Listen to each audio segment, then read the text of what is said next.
வழக்கு போட்டது அதே மிக பிற்படுத்தப்பட்டோர் பட்டியலில் உள்ள மு.க. ஸ்டாலின் மனைவினுடைய தம்பி உறவு முறையை சேர்ந்தவர் தான் வழக்கை போட்டார் என்பது ஒரு தகவல். ஜாதிக்கு இவ்வளவு ரிசர்வேஷன் ஒதுக்குற அதுல பின்தங்கி இருக்கிறான் இல்லையா, அவன் வரட்டும். டாக்டரோட பேரன் டாக்டர், டாக்டரோட கொள்ளு பேரன் டாக்டர். அப்ப இங்க இருக்கக்கூடிய குப்பன சுப்பனம் என்ன பண்ணுவாங்க? சந்திரசேகர் என்று சொல்லக்கூடிய தெலுங்கு தேசம் கட்சியுடைய எம்பி தான் 2475 கோடி வச்சிருக்கிறார். இந்திய அமைச்சரவையில், இந்திய நாடாளுமன்றத்தில் 2வது பெரும் பணக்காரர் அவர் தான். அதானிய 10 வருஷத்துல ஒரு பெரிய கார்பரேட் முதலாளியா, இந்தியாவின் பெரும் முதலாளியா, தென்கிழக்கு ஆசியாவினுடைய மிகப்பெரிய முதலீட்டாளர்களாக மாத்தினவன் மோடி. எத்தனையோ காங்கிரஸ் கட்சிக்காரங்க பிஜேபி தாவிட்டாங்க. ராகுல் காந்தி சொன்னார், தேர்தலில் ஒருவேளை பிஜேபி தோற்றாலும் ஆர்எஸ்எஸ் தோற்காது. ஆர்எஸ்எஸ்னுடைய செயல்பாடு என்பது திமுகவிற்குள்ளும் பல்வேறு மாநில கட்சிகளுக்குள்ளும் ஊடுருவி இருக்குது. தமிழ் தேச விடுதலை கட்சியினுடைய தலைவர் மரியாதைக்குரிய செந்தமிழன் குமரன் அவங்க தான் இணைஞ்சிருக்காங்க. சார் வணக்கம். வணக்கம். இப்போ தொடர்ச்சியா இந்த சமூக நீதி கொள்கைகளை செந்தமிழன் சீமான் அவர்களா இருக்கட்டும், டாக்டர் ஐயா ராமதாஸ் அவர்களா இருக்கட்டும், தொடர்ச்சியா சாதிவாரி கணக்கெடுப்பு எடுக்கணும் மாநில அளவுல அப்படின்னு சொல்லி தொடர்ச்சியா அவங்களுடைய கோரிக்கைகளை வச்சுக்கிட்டே வர்றாங்க அரசின் மீது. திமுக அரசும் அது செஞ்சபாடு இல்லை. அவங்க மத்திய அரசு தான் எப்பவுமே வலியுறுத்திட்டு இருந்தாங்க. ஆனா இந்த சட்டமன்ற கூட்டத்தொடர்ல மத்திய அரசு நாங்க வலியுறுத்தி ஒரு மசோதாவை கொண்டு வர இருக்கிறோம் அப்படின்னு சொல்லி முதல்வர் அறிவிப்பு செஞ்சிருக்காரு. இந்த அறிவிப்பை எப்படி பாக்குறீங்க? அது இந்த சமயத்துல 3 ஆண்டுகள் இல்லாத ஒரு அக்கறை இப்ப இருக்கு நம்முடைய முதல்வருக்கு. இப்போ நாங்க மத்திய அரசை வலியுறுத்தி ஒரு மசோதாவை நிறைவேற்றுறோம்னு சொல்லி ஒரு அறிவிப்பு செஞ்சிருக்காரு. சாதிவாரி கணக்கெடுப்பை எந்த அளவுக்கு மக்கள் மயமாக்கப்பட்டிருக்கிறதா அப்படின்ற ஒரு கேள்வியும் மக்கள் மத்தியில. ஒரு எஸ்.எஸ். சிவசங்கர் அவர் பேசும்பொழுது கருணாநிதி 20 விழுக்காடு கொடுத்தாரு. ஆமா, 20 விழுக்காடு வன்னியர்களுக்கு கொடுத்தாரு. அவர் சொல்றாரு, மிகவும் பிற்படுத்தப்பட்ட சமூகத்திற்கு 108 சாதிகளுக்கு 107 சாதிகளுக்கு தான் 20 விழுக்காடு. கருணாநிதி 20 விழுக்காடு வன்னியர்களுக்கு கொடுத்தாரு. நீ அதை விட கம்மியாக 10.5 எடப்பாடி கொடுத்துட்டாருன்னு அவரை இது பண்ணுற நீ. இதனால் வன்னியர்களுக்கு இழப்பு தான் சொன்னது அதே சட்டசபையில் பேசுகிறாரு. இது எல்லாமே விக்கிரவாண்டி தொகுதியில் பெரும்பான்மை மக்களாக இருக்கக்கூடிய வன்னிய மக்களை, வன்னிய ஓட்டுகளை குறிவைத்தது தான். இதில் நாம் ஒரு இயல்பான ஒரு கேள்வி கேட்குறேங்க. இந்தியாவில் எந்த மாநிலத்திலும் பிற்படுத்தப்பட்ட பட்டியல் சமூக பழங்குடி மக்களுக்கான இடஒதுக்கீடு 50 விழுக்காடை தாண்டக்கூடாது அப்படின்னு ஒரு சட்டம் இருந்துச்சு. தமிழ்நாட்டில் எத்தனை விழுக்காடு இருக்குது? 69 விழுக்காடு இருக்குது. இதை இந்திய அரசாங்கத்துக்கிட்ட நீங்கள் சொல்லி இந்திய அரசாங்கம் அதெல்லாம் முடிவு செஞ்சு அதுக்கப்புறம் தமிழ்நாட்டில் கொண்டு வந்தாங்களா? அப்படிலாம் கொண்டு வரல.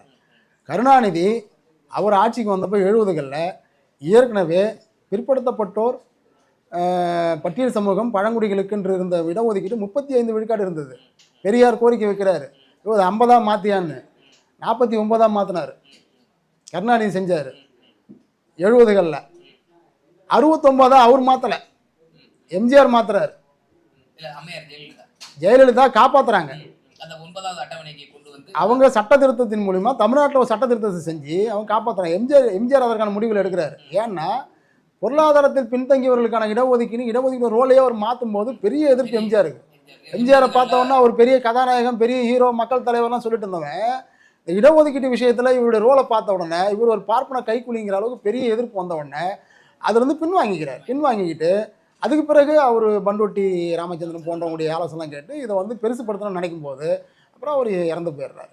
அதுக்கு பிறகு வர்றவங்க 69 விழுக்காடு கொண்டு போய் அதை எப்படி காப்பாற்றுவது என்பதற்கு இந்தியாவில் உள்ள மாநிலங்களுக்கு ஒரு உதாரணத்தை உருவாக்குனாங்க. தனித்த ஒரு அட்டவணையில் கொண்டு போய் சேர்க்குறாங்க. அந்த அட்டவணையில் சேர்த்தாலும் அது மாநிலத்தை மீறி மத்திய அரசாங்கமோ உச்சநீதிமன்றமோ மற்றதெல்லாம் தலையிட முடியாது. ஆனால் இன்றைக்கி உச்சநீதிமன்றம் அதை கேள்விக்குள்ளாக்குவதற்கான வேலைகளை செய்யக்கூடிய வழக்கை அங்கே வச்சிருக்குது. இப்போ நான் என்ன கேட்குறேன்னா, நீங்கள் தமிழ்நாட்டுடைய வரலாறு இடஒதுக்கீட்டையே தமிழ்நாட்டில் 69 வச்சிருக்கிறோம். இந்திய அரசியல் சாசனத்தை மீறி தமிழ்நாட்டினுடைய ஒரு சட்டத்தை ஏற்றி அரசியல் சாசனத்தில் புகுத்தி காப்பாற்றிருக்கிறோம். சாதிவாரி கணக்கெடுக்கிறது எதுக்கு நீங்கள் இந்தியாவை எதிர்பார்க்குறீங்க? சாதிவாரி கணக்கெடுப்பு எடுப்பதற்கு தமிழ்நாட்டு அரசாங்கத்தில் முடியாதா? முடியும் இல்லையா? ஏன் செய்ய மாட்டேங்கிறீங்க? தவறாக சொல்கிறாரு. நிதிஷ்குமாரனுடைய இடஒதுக்கீட்டை ஒரு 65 விழுக்காடாக உயர்த்துறாரு.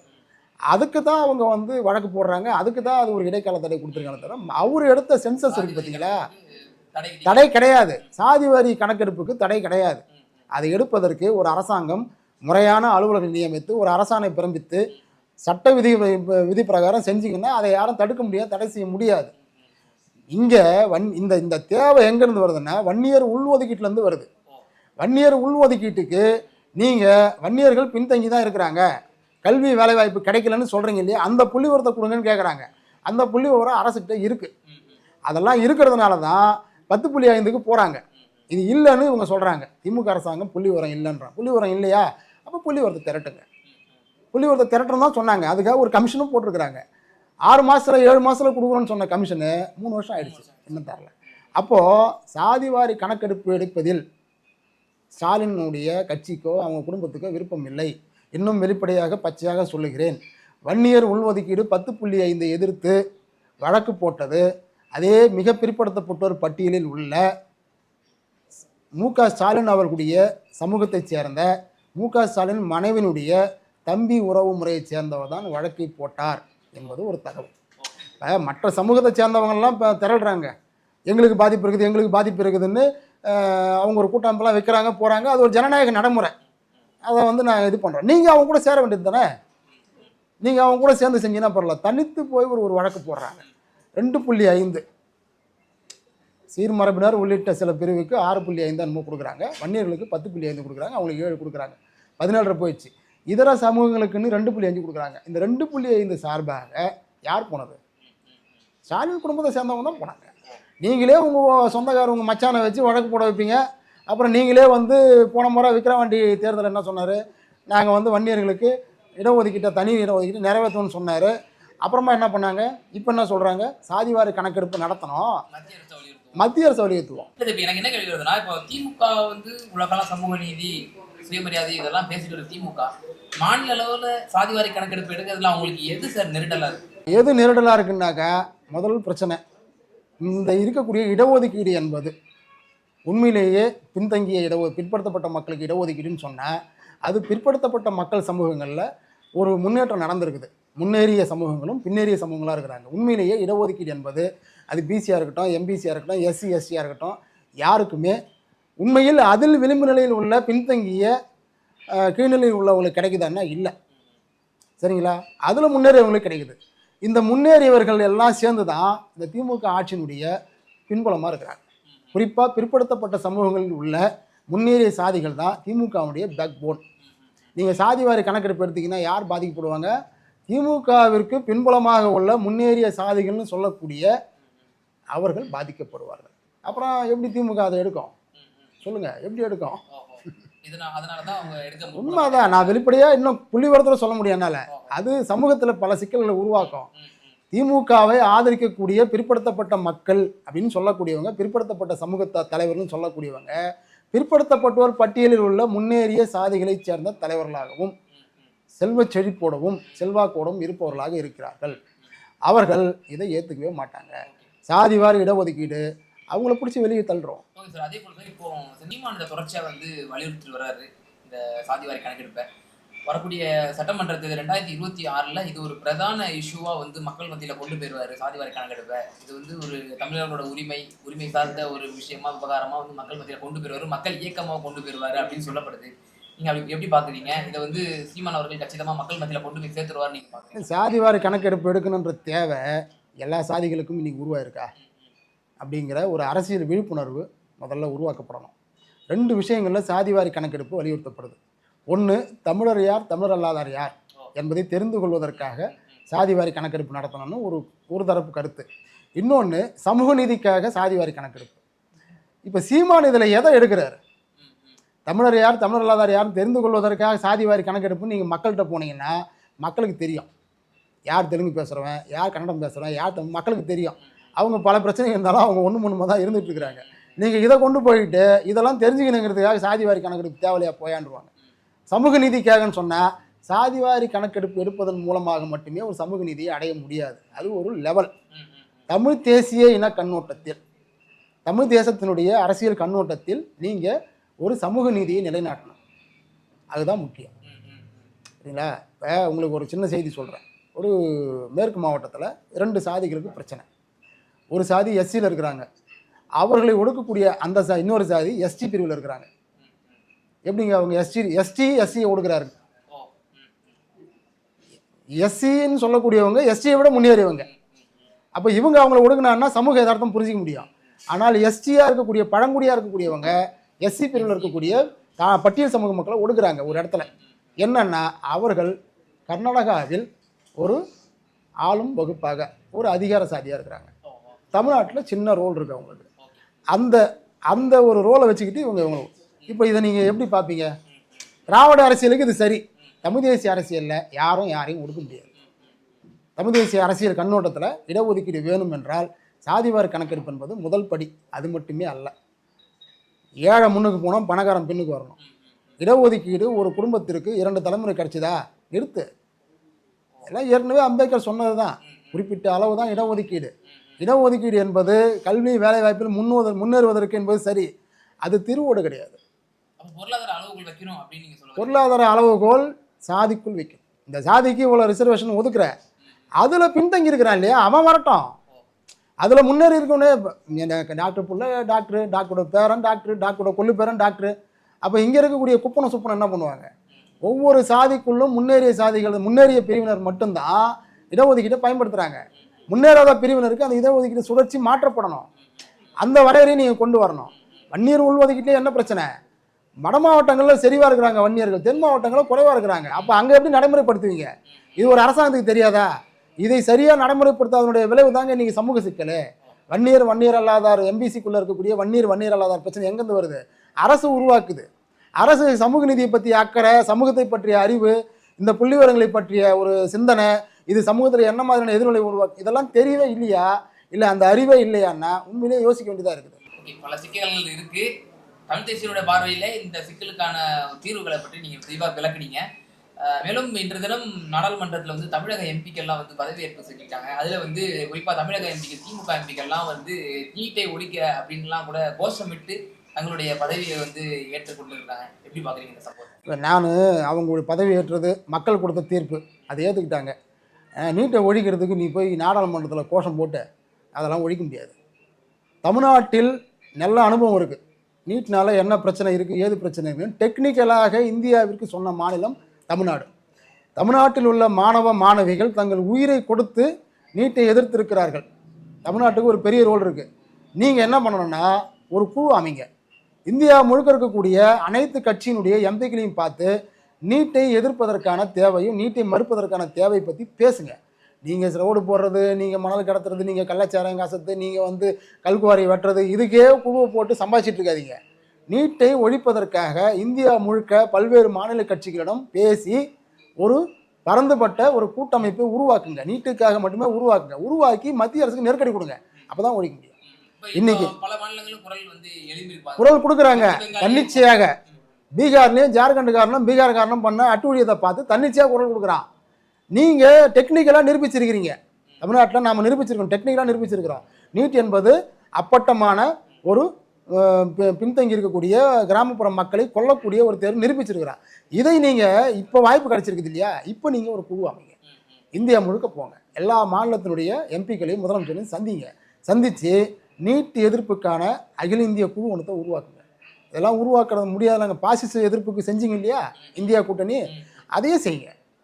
அதுதான் வந்து நீட்டை ஒழிப்பதற்கான வாய்ப்பாக இருக்குமே தவிர நீங்கள் 40 பேரும் பதவி ஏற்றும்போது நீட்டை ஒழிங்கன்னா சொன்னாலும் நடக்காது. அது நிற்கும், அது அடுத்த கட்டத்துக்கு போகும். அதனால் செயல்பாட்டுக்கு வாங்க. சும்மா உட்காந்துக்கிட்டு வெளிப்பெறிக்கு முன்னாடி முடங்கிட்டு கதை பேசத்தெல்லாம் இங்கே நடக்காது. முக்கியமான கருத்தை பதிவு செய்ய, இப்போ மத்திய அரசு வந்து கடந்த அவங்களோட ஆட்சியின் போது இந்த 3 குற்றவியல் சட்டங்கள் வந்து பில் பாஸ் பண்ணியிருந்தாங்க. தற்போது வந்து நடைமுறைக்கு வந்திருக்கு இந்த 3 குற்றவியல் சட்டங்கள். இந்த 3 குற்றவியல் சட்டங்களை வந்து தொடர்ந்து எதிர்கட்சிகள் வந்து இது ஜனநாயக படுகொலை அப்படின்லாம் பேசிட்டு வர்றாங்க. இது எப்படி பார்க்குறீங்க? மேலும் மம்தா பானர்ஜி அவர்களும் சொல்லியிருந்தாங்க, மேற்குவங்கத்தினுடைய முதல்வர் அவர்கள், இது வந்து 140 எம்பிக்களில் வந்து சஸ்பெண்ட் செஞ்சு கொண்டு வரப்பட்ட மசோதா, இது வந்து அப்பட்டமான ஜனநாயக படுகொலை அப்படின்லாம் சொல்லியிருந்தாங்க. என்ன சொல்ல வருது இந்த 3 குற்றவியல் சட்டங்கள்? 3 குற்றவியல் சட்டங்களும் இது வந்து ஒரு விதமான அவங்களுடைய கான்செப்ட். அரபு நாடுகளில் கடுமையான தண்டனைகள் இருக்குது. அதை போன்ற சட்டங்களை பொருந்திய ஒரு ஒற்றை இந்தியாவை உருவாக்க வேண்டும். இது அவங்களுடைய கான்செப்ட். அதுக்காக தான் சட்டத்தில் கை வைக்கிறாங்க. இது வந்து பாரதிய ஜனதாவுடைய அஜெண்டா.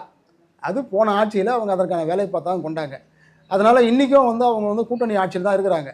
போன மாதிரி 140 பேர் 150 பேர் அவங்க வந்து ஏறக்குறைய வந்து நீக்கி இப்போ நாடாளுமன்றத்தில் நீக்கி சஸ்பெண்ட் செய்து அவங்க உருவாக்கினாலும் கூட இன்றைக்கும் அவர்கள் கூட்டணி கட்சியில் தான் இருக்கிறாங்க. இன்றைக்கி நிதிஷ்குமாரும் சந்திரபாபு நாயுடுவும் என்ன ரோல் எடுத்திருக்கிறாங்க? இந்த 3 சட்டங்களும் வருவதை அவர்கள் எதிர்க்கவில்லை. அப்போனா எல்லாரும் என்ன பேசிகிட்டு இருக்கிறாங்க, நிதிஷ்குமாரும் சந்திரபாபு நாயுடுவும் மோடிக்கு கடிவாளம் போடுவார், கால் கட்டு போடுவார், அவர் துண்டை பிடிச்சி இழுப்பார், காலை பிடிச்சி இழுப்பார், கையை பிடிச்சி இழுப்பார், இவங்களாம் அவரை நீடிக்க விட மாட்டாங்கன்னு சொன்னாங்க இல்லையா. பாரதிய ஜனதா அரசியலமைப்பு சட்டத்தையே நாளைக்கு மாற்ற போகிறான். நிதிஷ்குமாரும் சந்திரபாபு நாயுடுவும் என்ன செய்ய போகிறாங்க என்பதற்கான முன்னோட்டம் இதுதான். இந்த 3 சட்டங்களையும் மாற்ற சொல்லி அதை நீக்க சொல்லி பல முதலமைச்சர்கள் சொல்லிட்டாங்க. தோல்விக்கு பிறகும் தனிப்பெரும்பான்மை வராமல் தோற்று போயிருக்குது பிஜேபி, மக்களால் நிராகரிக்கப்பட்டிருக்குது. அதற்கு பிறகும் நான் இதை கொண்டு வருவேன் என்று சொல்லி கூட்டணி கட்சிகளோட அதை கொண்டு வருவது என்பதற்கான விஷயம் என்னென்னா, இது ஒரு முன்னோட்டத்தை சொல்லுகிறது. நாங்கள் செய்யக்கூடிய பல விஷயங்களுக்கு நிதிஷ்குமாரும் சந்திரபாபு நாயுடும் துணையாக தான் இருப்பாங்க. இவங்களை வச்சுக்கிட்டுல எங்கள் ஆட்சியை கவுத்து எங்களுடைய அஜெண்டாவை நிறைவேற்றுவதை உங்களால் இல்லை எந்த கும்பனாலும் தடுக்க முடியாது என்கின்ற திமிரோடு அவர்கள் செயல்படுகிறார்கள். இதை தான் இது காட்டுது. அதனால் இந்த 3 சட்டங்கள் எதிர்க்கப்பட வேண்டும் என்பது எந்த அளவுக்கு உண்மையோ, இந்த 3 சட்டங்களும் மறுபடியும் கொண்டு வருவதற்கு நிதிஷ்குமாரும் சந்திரபாபு நாயுடுவும் துணை போயிருக்கிறார்கள். இவர்கள் எதற்கும் துணை போகக்கூடியவர்கள் என்பதை நாம் புரிஞ்சுக்கிட்டு இன்னொரு விஷயம் ஒன்று கேட்கணும்னு நினைக்கிறேன் சுருக்கமா. கடந்த 10 ஆண்டுகள் அவங்க மிருக பலத்தோட இருந்தாங்க, மெஜாரிட்டியாக இருந்தாங்க. அதனால அவங்க நினைச்சதெல்லாம் பாஸ் பண்ணிட்டு இருந்தாங்க. நிமிஷம் பாஸ் பண்ணக்கூடிய வலிமை அவங்கள்ட்ட இருந்துச்சு. இப்போ அவங்க வந்து மைனாரிட்டி ஆட்சி, கூட்டணி தயவுல வந்து ஆட்சி செய்கிறாங்க. அந்த கடந்த 10 ஆண்டுகளில் இருந்த அதே வீதியத்தோடவா இப்போ வரக்கூடிய 5 ஆண்டுகள்லயும் அவங்க செயல்பட முடியும் அப்படின்ற ஒரு கேள்வி இருக்குல்ல. அது அந்த அராஜகம் மீண்டும் அதே வரக்கூடிய 5 ஆண்டுகளையும் செய்வாங்களா அப்படின்ற ஒரு கேள்வி முன்வைக்கப்பட்டது. மோடியினுடைய அமைச்சரவையில் 5400 கோடி சொத்து வச்சிருக்கக்கூடியவர் தெலுங்கானாவை சேர்ந்தவர், தெலுங்கு தேசம் கட்சியை சேர்ந்த, தெலுங்கானாவை சேர்ந்த சந்திரசேகர, நல்ல கட்சி அது, பிஜேபி தான் நினைக்கிறேன், தெலுங்கானாவை சேர்ந்தவர். அவர் இரண்டாவது 2500 கோடி சொத்து வச்சிருக்கிறவர் நம்ம தெலுங்கு தேசம் கட்சியை சேர்ந்த சந்திரசேகர் என்று சொல்லக்கூடிய தெலுங்கு தேசம் கட்சியுடைய எம்பி தான் 2475 கோடி வச்சிருக்கிறார். இந்திய அமைச்சரவையில், இந்திய நாடாளுமன்றத்தில் 2வது பெரும் பணக்காரர் அவர் தான். இன்றைக்கி அரசியல் என்பது நேரடி சண்டை கிடையாது. மத்திய அரசு மாநில அரசை கலைப்பது என்பது காங்கிரஸ் களத்தில், மத்திய அரசு மாநில கட்சிகளையே கலைப்பது என்பது பிஜேபி தனிப்பெரும்பான்மையாக ஒரு அசுர பலத்தோடு வந்து இருந்தப்போ நடந்தது. அவங்க இந்தியாவினுடைய எல்லா துறைகளிலும் தங்களுடைய பிரதிநிதிகளை கொண்டு வந்துட்டாங்க. அது லஞ்ச ஒழிப்பு துறையிலிருந்து, அமலாக்கத்துறையிலிருந்து, இராணுவத்திலிருந்து, நீதித்துறையிலிருந்து எல்லாவற்றிலும் தங்களுக்கான பிரதிநிதிகளை அவர்கள் ஆர்எஸ்எஸ் ஊழியர்களாக உள்ளடக்கியிருக்கிறார். அதனால் அரசியல் சண்டை, மத்திய அரசு ஒரு மாநில அரசை மாநில கட்சியினுடைய தலைவரை வைத்தோ அரசியல் சண்டையை வைத்தோலாம் என்ன பண்ண முடியாது, முடக்கவே தேவையில்லை. ஒரு கட்சியை நடத்துவதற்கான நெருக்கடியை அந்த கட்சிக்குள்ளேருந்தே கொடுக்க முடியும். எத்தனையோ காங்கிரஸ் கட்சிக்காரங்க பிஜேபி தாவிட்டாங்க. ராகுல் காந்தி சொன்னார், தேர்தலில் ஒரு வேளை பிஜேபி தோற்றாலும் ஆர்எஸ்எஸ் தோற்காது. ஆர்எஸ்எஸ்னுடைய செயல்பாடு என்பது திமுகவிற்குள்ளும் பல்வேறு மாநில கட்சிகளுக்குள்ளும் ஊடுருவி இருக்குது. அதனால் நிதிஷ்குமார் கட்சிக்குள்ளும் ஊடுருக்குது, சந்திரபாபு நாயுடு கட்சிக்குள்ளும் ஊடுருக்குது. அதனால் அரசியல் சண்டை என்பது ஏற்கனவே நடந்த மாதிரிலாம் நடக்காது. நீங்கள் மத்திய அரசை எதிர்த்தீங்கன்னா உங்கள் கட்சி இருக்கணுமா வேணாமா, உங்கள் கட்சியில் உள்ள சொத்துரிமையாளர்கள் இருக்கணுமா வேணாமா, உங்கள் கட்சியினுடைய நிதி நலன் எல்லாம் இருக்கணுமா வேணாமான்னு முடிவு பண்ணிங்க. இந்த இடத்துக்கு போயிடுச்சுங்க இந்திய அரசியல். பிஜேபி அந்த இடத்துக்கு நகர்ந்துட்டான். அதனால் தன்னுடைய நலன் எல்லாம் கவலையே இல்லை, நான் பிச்சைக்காரனாலும் பரவாயில்ல, மக்களுக்காக சண்டை போடுவோன்னு சொல்லக்கூடிய தலைவர்களை பார்த்து தான் பிஜேபி பயப்படுவான். மடியில் கனவு வச்சிருக்கிற எல்லாரும் பார்த்தோம் பிஜேபி பயமே கிடையாது. அவர்கள் 3வது ஆட்சியையும் பெரும்பாலான அவங்களுடைய அஜெண்டாவை நிறைவேற்றுவாங்க. சில விஷயங்கள் மக்கள் பெரும் போராட்டமாக வெடிச்சதுனாக்கா பின்வாங்குவாங்க. இல்லைன்னா 3வது இந்த 3.0 என்பது அவருடைய அஜெண்டாவை நிறைவேற்றுவதற்கான ஆட்சியாகத்தான் அவங்க நடத்துவார்கள். இந்தியா கூட்டணி மற்றவர்கள் கற்பனை செய்வது போல கடிவாளமும் கிடையாது, கால்கட்டும் கிடையாது, ஒன்றும் கிடையாது. அவர்கள் நடத்துவார்கள், அதெல்லாம் செய்வாங்க. அதானியை 10 வருஷத்தில் ஒரு பெரிய கார்ப்பரேட் முதலாளியாக, இந்தியாவின் பெரும் முதலாளியாக, தென்கிழக்கு ஆசியாவினுடைய மிகப்பெரிய முதலீட்டாளர்லாம் மாற்றினது மோடி அரசு. ₹1 1 ஏக்கரை கொடுத்து அம்பானி, பிர்லா, டாட்டா எல்லாம் தான் இருக்கிறாங்க. அதான் ஏன் உருவாக்குறீங்க? எதற்காக ஒரு புதிய ஒரு சக்தியை உருவாக்குனீங்க? அப்போது தனக்கான பெரும் முதலாளி கூட்டத்தை அவர் தானே உருவாக்குறார். நீங்கள் எப்போனாலும் மாறுவீங்க, எனக்கானதை நான் உருவாக்குறேன், அப்படிங்கிற அரசியலை நோக்கி போகிறாங்க அவங்க. அதனால் பிஜேபி என்பது மக்களால் வீழ்த்தப்படுவது என்பது ஆர்எஸ்எஸ் வீழ்ச்சியில் தான் இருக்குது. ஓகே சார், பல்வேறு விடயங்கள்ல எங்க நேயர்களுக்கு ரொம்ப பொறுமையா மிக தெளிவா பதில் சொன்னதுக்கு ரொம்ப நன்றி சார். மகிழ்ச்சி.